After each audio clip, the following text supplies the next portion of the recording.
Welcome everybody. Here we are in our second Farbringen for SAI Sphere Transformation. Give me 1 second. Okay, so Baruch Hashem, I want to welcome everybody. Give a quick introduction to Living Chassidus for anyone who doesn't yet know.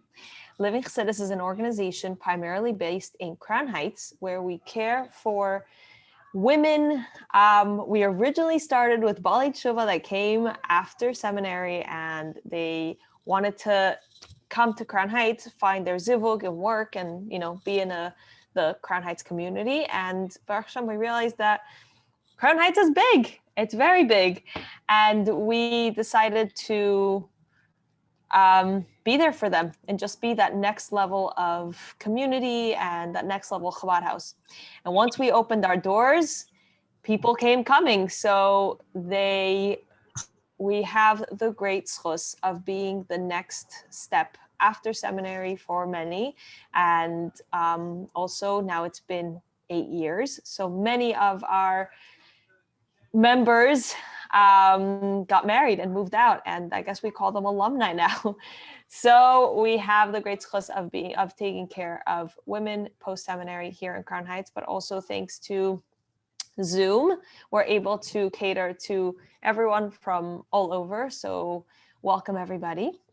SAI, Systematic Avodah Initiative, is one of our main programs. This program is based on, or the concept behind the program is to do a bit of daily reading and really take it seriously. Just like our name, the name of our organization, our goal is to live the Chassidus that we learn. So we want to make sure that people are not just reading something, closing the book, and continuing on with life. They're really living with it. So part of this program is that you get to, or at least for the one for Sefiras transformation, we have 3 of them. So the one for this time of the year is that you do your daily reading of this incredible book by Simon Jacobson. It's called The Counting of the Omer, and you can you do your daily reading when you count. So a loving reminder for anyone who hasn't yet counted Sefira, now's a good time. And when you do your daily reading, there's questions, there's things to think about. We provide you with a journal, and in that journal, you answer, you put in all your work, whatever you're working on throughout these questions and throughout all the spheres. And that journal stays between you and Hashem. You do not have to share with anybody. It is yours and private, and it's your personal work. But we trust you that you did your daily reading and that you did at least 1 journal entry per week. And when you do that, you earn a prize every 2 weeks when we have the amazing schus of having a Farbringen. So I want to wish a mazel tov for all of our prize winners for tonight. The prize we have is one of these laminated gem Rebbe pictures that fit in your wallet. I also personally use them as bookmarks. It's such a great bookmark. And as you'll see that our prizes first start fairly small, and then they build and build and build. Sometimes we give svarim, sets of svarim, we give jewelry, lots of good prizes coming up. So keep up your good work. And if you didn't get this quota, it's okay. Just keep on going. I want to wish a mazel tov to Ruta, to Bracha, Ruta Cohen, Bracha Zerkin, Sarah Schwedelson, Ariel Zuckerman, Rachel Fenwick, Reza Malka Hart, Yosefa Wood Eisenberg, Rachel Weisfish, Sima Dashevsky, Shelby Aronson, Chaya Matasav, Chana Simcha, Esther Citrin, Sarah Ram, Esther Malka Cohen. And if anybody else hasn't yet messaged me that you did your quota, please do so now. Now, that's SAI. Tonight's program, we would like to do in schus for Refuah Shlema for a few different people. Chana Freda Bas Alta Elka. She is one of my inspirations, and she was recently diagnosed. So she should have, and Mazel Tov Tadina Lapine. She should have a Refuah Shlema. Chana Rivka Bas Shendel, who is a young mother who is currently fighting for her life. She should have a Refuah Shlema. Henya Chaya Basmalka is also a young mother who's fighting for her life. She should have a Refuah Shlema. And we would like to also do tonight's event, Lilei Nishmas for Baruch Shner Zalman ben Avram Eliyahu. So with all of that, I want to give a huge thank you to Mrs. Goldie Plotkin. She is such an inspiration. I got to meet her a few years ago at the Kinnis, and it was just a breath of fresh air to find an inspiring woman who is she's a powerhouse, and she is one of my role models in life. So I hope one day I'll grow up to be as amazing as she is. I also want to share that I just found out today that her husband wrote a book. It seems like this is the latest. So I opened it and I skimmed it. I literally bought it today. I saw it and I said, wait a minute. So here it is. If anybody would like to go out and check it out, it seems like it's an incredible book.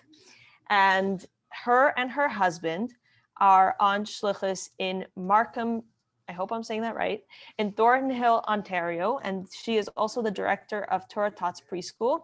And she's an incredible speaker. You can find her talks on Chabad.org and many other places. So thank you so much, Goldie. We're so lucky to have you. Okay, wow, that was quite an introduction. Who's she talking about? So thank you, really, Michal, for inviting me again. Okay, am I unmuted? Yeah. Okay. So first of all, thank you for mentioning my Zalmi's name. His yahrzeit was Lamed Nissan, which was 2 days ago, but today is his birthday. And he would have been 18 years old. He was born on Beis Iyar.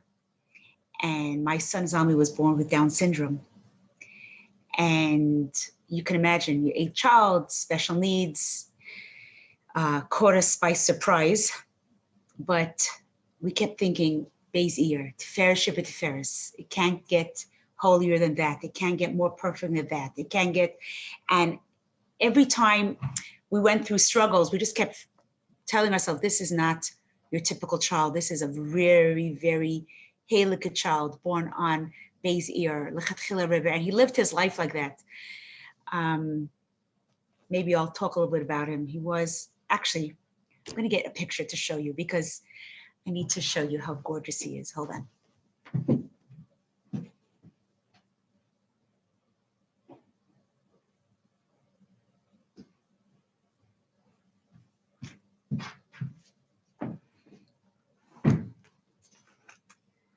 So this is my Zalmi, and he was nifter 3 years ago. He was 15 years old. He went to sleep once a Shabbos and never woke up. And he passed away without any pain, just went to sleep peacefully. And if that was any kind of nechama for us, his neshama came.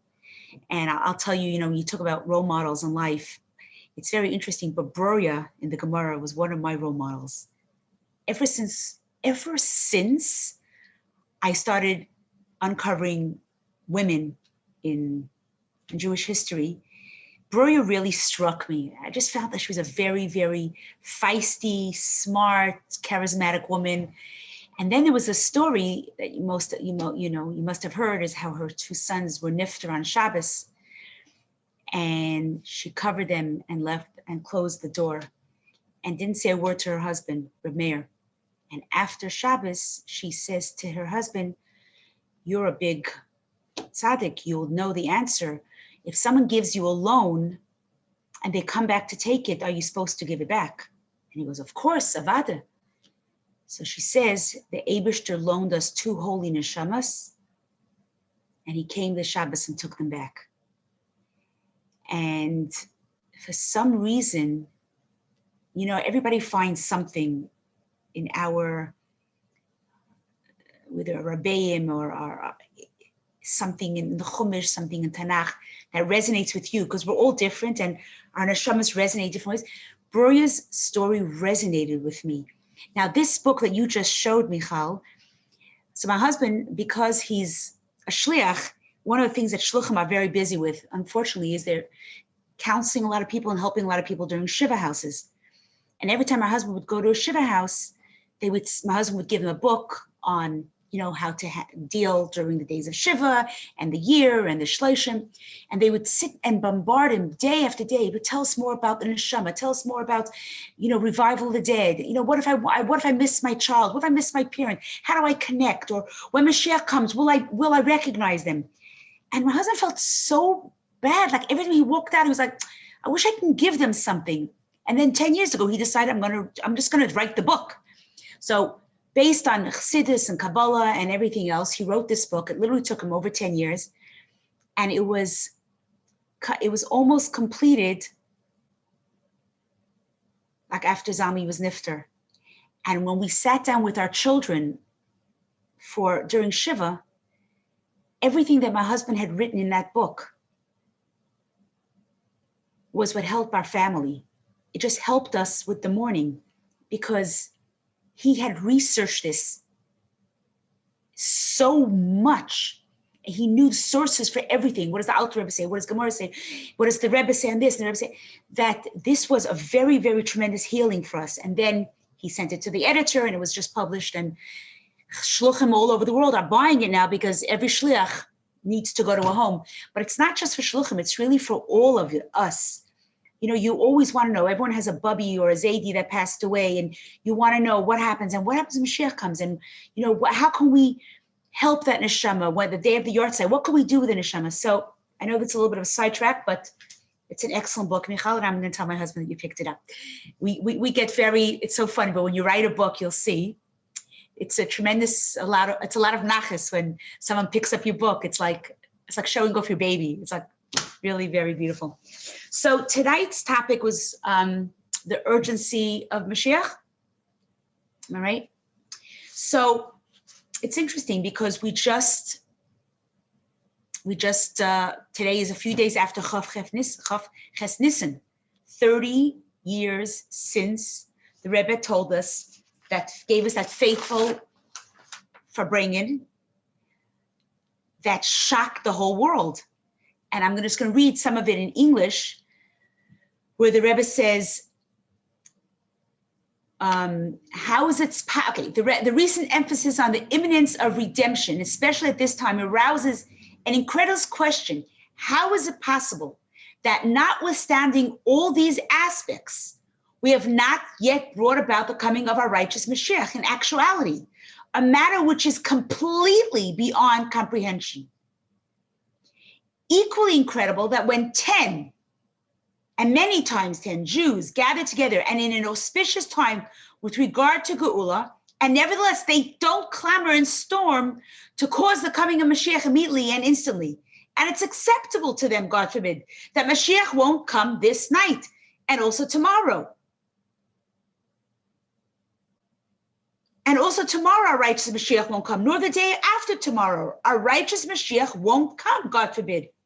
And then the Rebbe was crying and he said, also, when they do cry out Ad Masai, it's because they were told to do.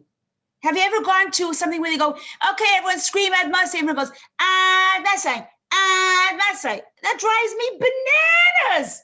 What, Ad Masai? Someone has to beg you to cry for Mashiach? So the Rebbe was crying when he said these words. He said, if they would have meant it and requested it and cried sincerely, with absolute certainty, Mashiach would have already come. What more can I do to motivate all the Jewish people to clamor and cry out sincerely and thus bring about the coming of Mashiach in actuality? Since all that was done until now has no effect. The Rebbe used the words lahavil v'laharik, like nothing, as if everything I did was lahev v'laharik, like nothing. Imagine the Rebbe talking like that. Imagine the pain that the Rebbe put in his whole life, and he's saying, everything I did is lehev v'laharik. It's nothing, has no effect. The only thing I'm able to do is to give this matter over to you. And of course, these words resounds in every chassid's mind. Tut als was kennt. Do everything that you can. Things that are in the manner of lights of tohu, but in the vessels of tikkun, to bring Mashiach in actuality, instantly and immediately. Then the Rebbe spoke a little bit more and he said, I have done my part, and from now on, you must do all that you can. And then I want to conclude with this paragraph because it's very interesting. And may it be Hashem's will that will be among you 1, 2, 3 that will devise a plan, what to do, how to do it. And the most essential thing is that you should bring about the true and complete redemption in actuality and immediately with joy and gladness of heart. So there's a lot of points that I want to discuss tonight. Before I get to that, 10 years earlier, I was in 12th grade in Beis Rivka, and I was the GO president. Do they still have GO presidents in Beis Rivka High School? No? Maybe, okay. So maybe now they call it Benos Chabad, or I don't know, but in our days it was GO. And you were, like, GO was in charge of, Miftzayim, or assemblies, or color war for Lag BaOmer parades. That was our responsibility. And then there was always a Beis Yaakov convention. The Beis Yaakov convention that year took place in Baltimore. Baltimore is one of the havens, the bastions of the Litvischer world. Not the greatest friends of Chabad, may I say. And all Beis Yaakov girls from the United States and Canada were invited. And us little Beis Rivka were invited as well. So the convention starts on Thursday and it ends on Sunday, and it's all about chidons and school ruach, and then there's choirs and there's SheB'Tiferes, and every school, wants to make a good impression. Right before this trip to Baltimore, the song "We Want Mashiach Now" came out. That was the year. It was Tav Shemem Aleph. It was 1980, actually. Yeah, because it was December. It was 1980. And we went very excited. We were going to teach the song, "We Want Mashiach Now." So Thursday night, we introduced it. Friday morning after breakfast, we sang it. Came along Friday night, the place was booming. The girls were standing on chairs singing, "We want Mashiach now." We were like too excited with ourselves. Came Shabbos, and we were approached by the Hanhala of Beis Yaakov. If you don't stop that song, you have to pack your bags and go home after Shabbos. Phew. So we were shocked. We were very, very hurt. But then we weren't worried, because by that time, the whole Beis Yaakov convention was singing. That was the anthem. So we didn't have to stand on chairs. We didn't have to sing. The girls took care of it, and they were very hurt for us as well. So every meal, it continued going. Literally, by the time we left, the girls were crying and hugging us and thank you, thank you, thank you. When we got back to Crown Heights Monday morning, we went into Mor Tachtel's office and we wrote a duch. And we wrote about all the different things we did and what we learned and what we accomplished. And we spoke about this little incident. And that Shabbos at the Farbrengen, the Rebbe addressed this problem. And the Rebbe spoke about the challenge. And I actually have the sikha right here, because you can imagine, I don't know if you can imagine, but you're a little girl of 16 and you go to 770 every Shabbos by Farbrengen, and the Rebbe talks about all these huge things. And this Shabbos, the Rebbe addresses your letter. And it was overwhelming. But one of the things that I want to share with you is that the Rebbe wrote here how the Rebbe referred to some people who are saying that this isn't their derech. Their derech is not to scream, "We want Mashiach now," because who are we to have to even think of the chutzpah to demand from HaKadosh Baruch Hu? Like, how dare you? So just one little clip of the Rebbe. Es ist take nit zeir derech, das ist der derech von Shulchan Aruch.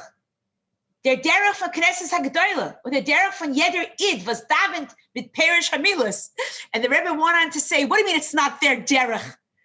This is the derech of Jews for hundreds and thousands of years. We cry out 3 times a day in our tefillas, "We want Mashiach now." Well, we're asking politely, we scream, every part of our davening is we're crying, we're begging. What do you mean it's not your derech? Your derech is not Shulchan Aruch. Your derech is not the same as Knesset Yisrael. Your derech is not learning Perish Hamilas. The Rebbe was fuming. So on Sunday, we after the Chayzrim, looked it over and they made us a copy. We sent the copy to the principal. And a few days later, he sent an apology. And we felt that our shluchus to this Baltimore convention was complete, and that we had been able to get the message of we want Mashiach out very, very clearly. But the question is, what are we doing today? It's 30 years after the Rebbe begged us, Tut als was kennt. And the Rebbe cried, and the Rebbe said, it's not something that you have to be polite about. This is the reason the Eibusha created the world, was to see if we desire, we want Mashiach, we need Mashiach. And it can't be that we only say we want Mashiach now because we finish the 12 Pesukim with our children, or we teach it at school and we have to sing it. Now, many people, and myself included, I think to myself, at that Farbrengen, like, how is it possible that there aren't 10 people that demand Mashiach? I mean, you yourself know so many incredible Chassidim. And in those days, people like Vetter Mendel, Futterfass was around, and you had like really, really, really people who struggled in Siberia and in Russia. You know that they want Mashiach. And if the Rebbe said that they couldn't break through, so what are we going to accomplish? How are we going to accomplish what the Rebbe wanted? Tut als was kennt. So, I was thinking about this, and I was, talking it over with my husband. And I think sometimes,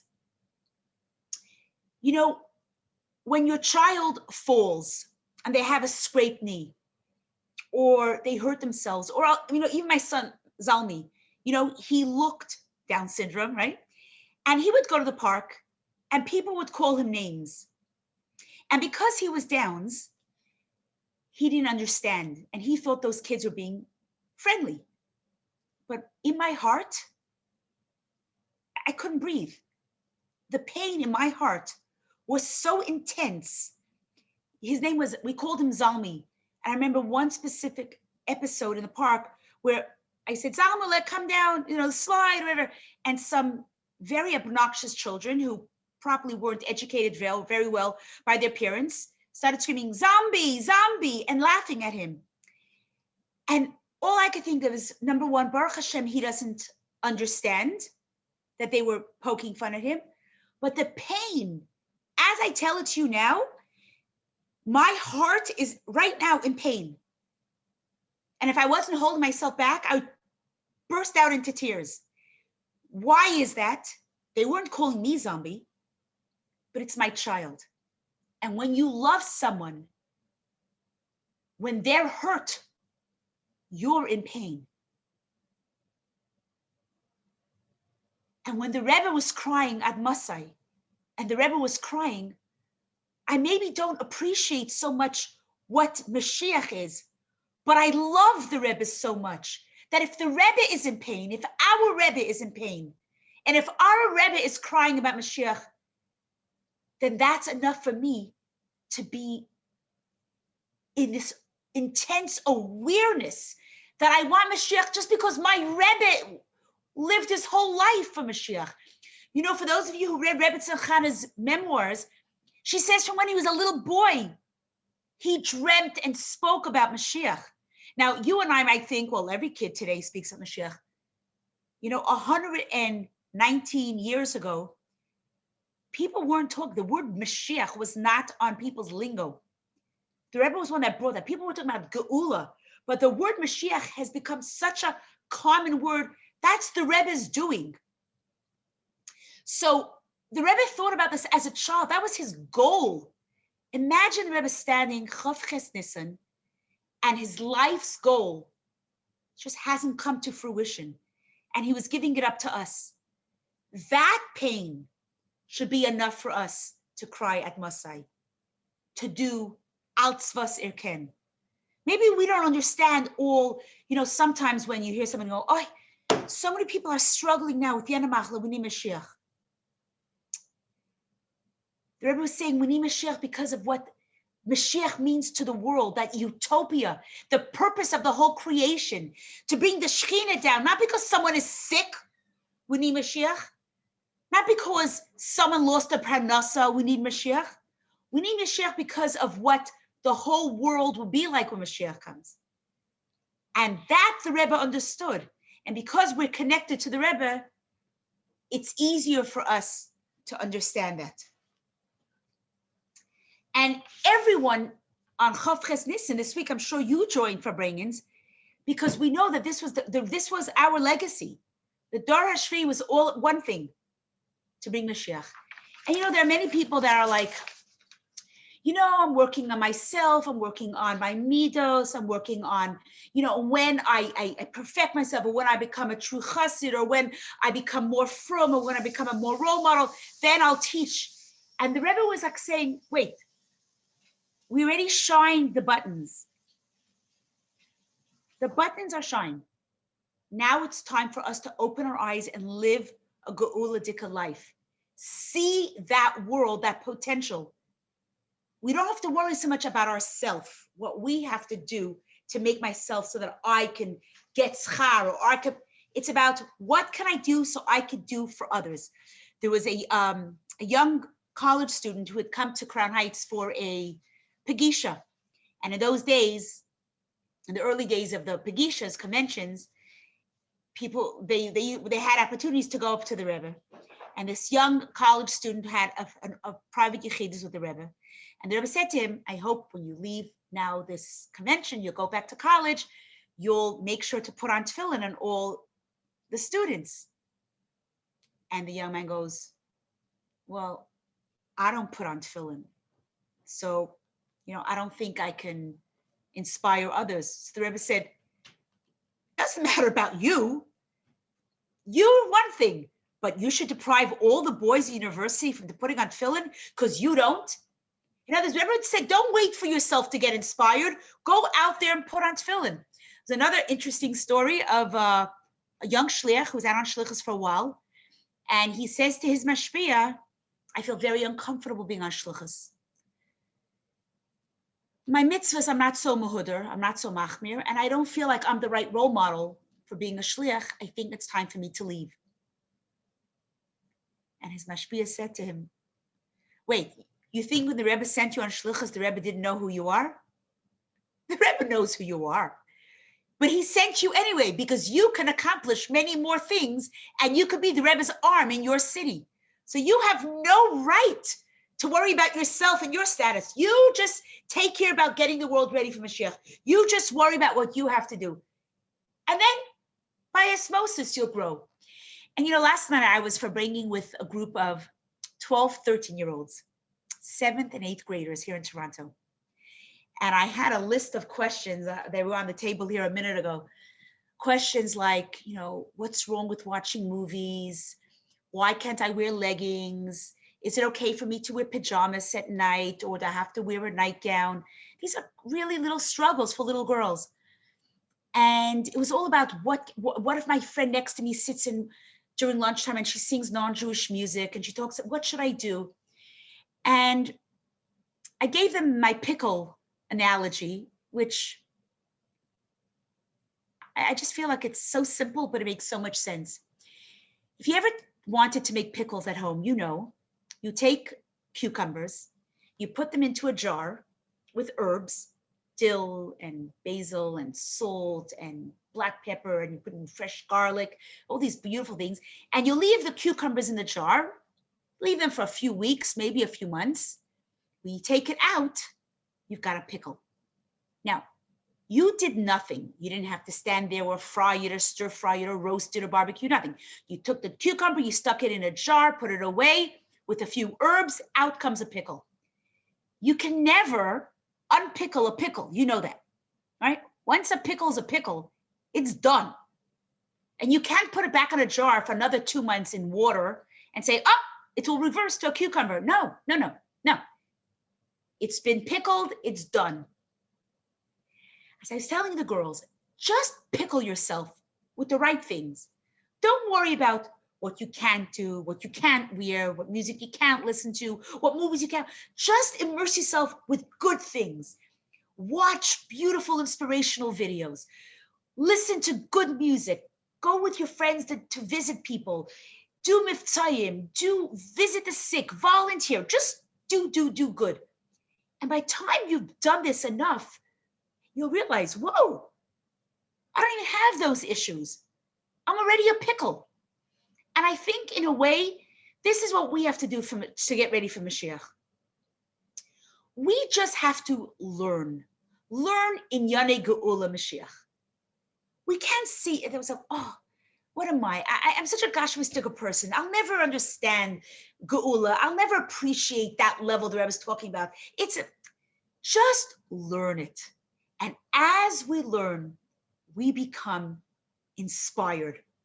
I gave another analogy, which, I think analogies resonate with me. I'm a visual person. I need to see analogies. But imagine if you worked in a department store in the section that is full of perfume. Every day when you went home, you would smell like perfume, even if you never did one spritz. Just standing all day in that environment of perfume, you are going to smell like perfume. As opposed to a friend of yours who might work on a barn. She likes horses and she's busy in the barn and she's busy cleaning the horses and grooming the horses and emptying the trash and everything else that goes on with barn animals. She might come home and have to take a shower for an hour because of her odor. What you are immersed in affects you without you even having any kavanah.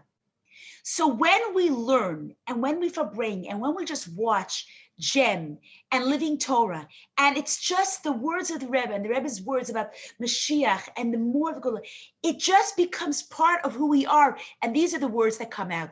When I was in 10th grade, we were very fortunate to have Rabbi Majeski teach us Tanya. And that was the year, believe it or not, he had been teaching in a yeshiva. And that year he left yeshiva and became a full-time teacher in a girls' school. And I remember everyone saying, you are the luckiest. You have the Rabbi Majeski. He never taught girls and he's teaching you. And I fell in love with Tanya. I loved it. And then after I got married, I never had a good teacher like that. And it bothered me that I wasn't immersed enough in Tanya and the whole experience of what it means, the Nefesh Elokis and the Nefesh Bahamis and Ma'mayach Shel Talalev and the whole thing of how you connect to the Eibusher, Ava and Yira, all these great lofty things that I never knew how to master. And then I decided I'm going to start giving a class to my women on Tanya. And I'm in now my third year. We're up to Perek Mem Zayin. I mean, that to me is incredible. I never even opened it up except for saying chitas. And I find that everything I speak about now, Tanya comes out of my mouth. It's because we are immersed in it. And what we immerse in is what comes out. So I believe that one of the hachlatas that women today, and everyone, men, there was that 24-hour for bringing, what men and women today and Chassidim are doing is they are taking upon themselves to learn in Yanei Mashiach and Geula. There are WhatsApps, there are lectures, there's nonstop on Mashiach. And I think once we do that, that becomes a practical way of taking the Rebbe's message and the Rebbe's tears and the Rebbe's desire and to give it out and say, Rebbe, I'm not on your level. And I'm definitely not on Feta Mendel Futufas's level or all the other Halakha, Seidas and Babas of those of us who are now on this Zoom, or some of our Mashpiyah and Mashpiyahs, but we can become connected ourselves. How? By immersing ourselves and doing things that will just take us to that space where we will be just desperate for Mashiach to come, because we will appreciate what does it mean to make a dir b'tachtainim. How do I bring the Shekhinah down into my life? What does it mean? And how the days of Mashiach will be such, it's not about, there'll be candies growing on the tree. Yeah, that's good for children. But for our level, it's just that the whole world will be covered with godliness. Imagine living in a world where everywhere you go out, there's just Nefesh Elokis. Everybody's goodness and holiness exudes. Imagine such a world. I mean, you're saying Tehillim tonight, Michal, for so many young women. That is tragic. That is tragic. And how do we stem that? It's not just about, constantly saying Tehillim for the next sick person. It's about the Asay Tov, demanding enough that the Eibishter finally send us Mashiach. And because the Rebbe promised that we are the generation, we know the Rebbe won't let us down. I don't know how many of you know the story of Bunya Shway. It's one of my favorite stories. Bunya Shway is the mother of the Rav of Crown Heights, Olav Shalom, Rabbi Shway. And his yahrzeit actually was 2 nights ago. So the story is told that his parents, when he was a little boy, his parents were actually on shlichus in Helsinki.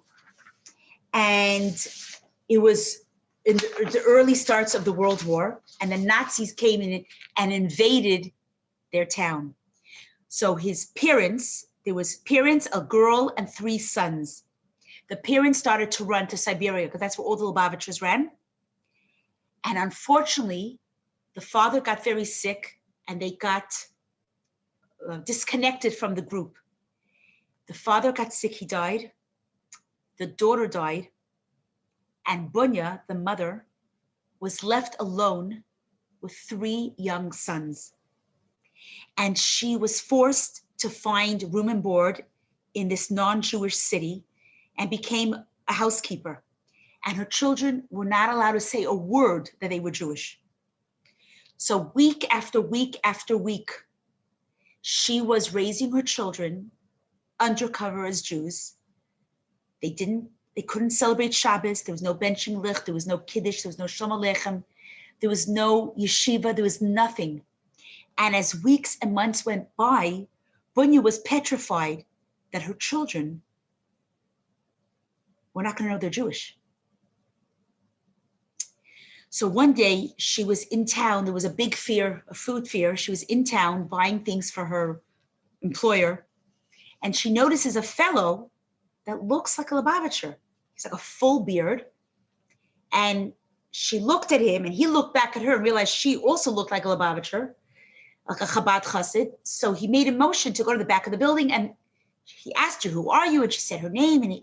And she says, who are you? And he says, I live in Samarkand. That's where all the Lubavitchers are. Why don't you come? She goes, look, I don't have money to take the train there and I don't have the right papers. And if I'm caught on the train, I could be thrown into jail with my children. But my goal is to get there. But she says, my son, who's almost bar mitzvah, he needs to go to a yeshiva. Is it possible for you to take him with you? And he goes, I don't think so, because if your son doesn't have the papers and I get caught, I could be also thrown into prison, and that could be a life sentence. So she said, but my son is tall and blonde. He looks like a non-Jew. So the next morning, she packed him up a little bag and she took him to the train and she said goodbye to her son. A year later, at the same fear, she bumps into this man again. And she quickly asks him to go to the back of the building. She says, tell me, how's my son? He says, your son is a genius. He is doing incredible. And he is such a pride to the Jewish community there. He's learning so well. So she says, thank you so much. But I have my next son. And he is losing everything about Yiddishkeit. Please take him. And the man goes, I was really, really doing Mesiras Nefesh to take your oldest son. I'm so sorry, but I don't think I could take him. But the next morning when the train was leaving, Bunya was there. Shterna Sarah Shulevitz says this is her great grandmother. Amazing, Shterna Sarah. When I finish this story, I want you to, is that you, Shterna Sarah? Is your video on? Oh my gosh, that's incredible. So I hope I do justice to this story that blows me away. So what a schus, Shterna Sarah, what a schus.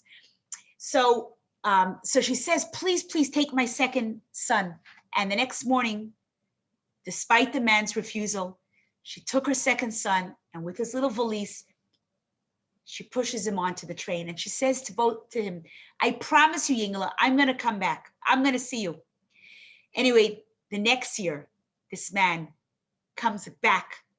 And this time he knows to avoid this Bunya. He knows she's trouble. She's a real gutsy woman. But she finds him and she says, tell me, how are my sons? And he says, you're both sons. They are incredible. They are the cream of the crop. They're beautiful midas. They have great heads. They have such chassidische midas, and they're just beautiful. So she goes, great. I hope you could take my third son. He's a little boy and he doesn't even remember. He doesn't remember Shabbos. He doesn't remember what it means to open a siddur. I'm begging you, please. And the man goes, no, I got into so much danger for your second son. I'm so sorry. I cannot take this son. But the next morning, when he was about to board the train, Bunya Shway took her little boy with his valise, and gently she starts to push him onto the train. And that man says, absolutely not. And the little boy is holding onto her skirt and he goes, Mama, I don't want to go. I don't want to go. Please don't let me go. Please, Mama, don't. And the mother goes, but you have to, Yingala. You'll learn. You'll be with your brothers. I will come. I promise you. And as she said those words, the doors to the train closed and her little boy was off to Samarkand. For the next few months, every single day, Bunya worked extra hours. She never even spent money on her own clothing. Her shoes had holes in them, but she was adamant to get the money, to get the papers, to get the passport, to get the ticket, and to make her way to Samarkand. She finally has the papers and she's on the train. When they arrive to Samarkand, this is wartime. So there was chaos there. The train station, there was soldiers and there was people that were ill and there was starvation. There was sick people and there was people losing, crying. It was a crazy time. And she knows that she can't ask anybody, where's the Samarkand yeshiva? Because that would be a pretty bad giveaway. And she just figures she'll figure out how to find her son. And as she's walking, she hears screaming, Mama. And she says to herself, oh my gosh, I'm hallucinating. I think I hear my son screaming. I've totally gone berserk. And as she tries to walk towards the city, she hears more louder voice, Mama. And she's so upset that she feels like she's gone crazy. Like, am I becoming a crazy woman? And suddenly she feels a tug on her skirt. And she looks down and there's her youngest son. And she takes his face into her hands and she goes, Yingala, how did you know I was coming today? And he goes, Mama, every single day after Cheder, I walked 3 hours to the train station to see if you were coming. Every single day. Because you promised me you were coming. Du hast mir zugesagt, Mama. You promised me you were coming, and I knew you would never, ever tell a lie. My friends, this is the promise that our Rebbe gave us. He promised us Mashiach is coming in our generation. And we know that we have to walk maybe 3 hours every day, but we will never give up because the Rebbe's Chassidim don't give up. And when the Rebbe said to us, Tut als was kennt, he wasn't talking to a bunch of, empty people standing in 770. He was talking to the people in 770 and you. Even if you weren't there 30 years ago, the Rebbe was talking to you. Because if you are a chassid and you are Mekusher, then the Rebbe's message still lives on. And that's what we have to do. We have to make a promise to the Rebbe. 30 years from Chav Ches Nisim, but we tell the Rebbe, we didn't forget your bakasha to us. And we didn't forget your promise. And we will do all that we can. We will immerse ourselves in your projects, Rebbe. We will love what you love, and we will be in pain with what pains you. Thank you so much, girls, for having me.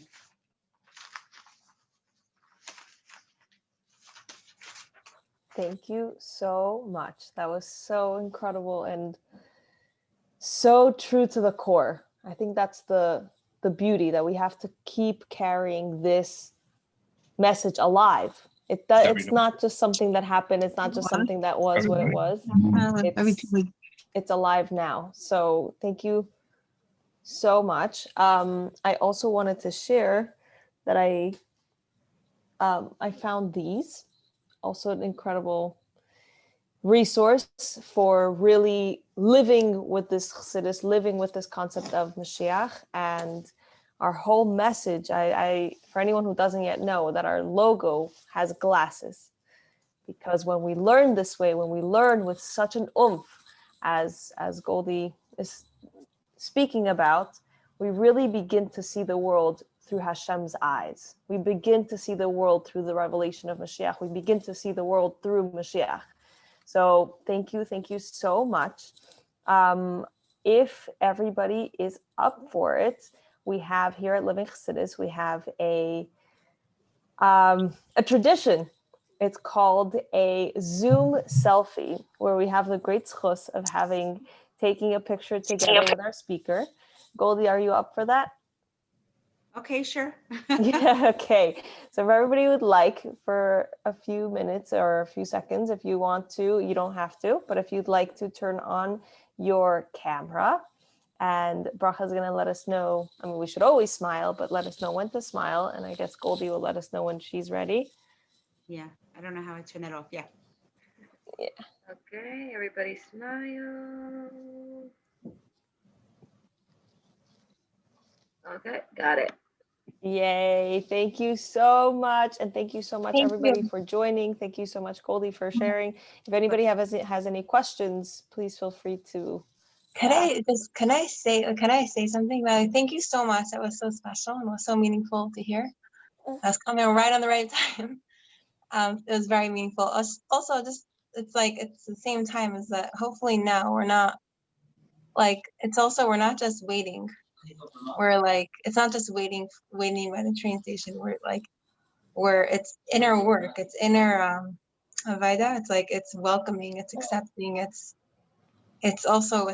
I'm saying and hopefully now we're not hopefully now we shouldn't have to it shouldn't be painful.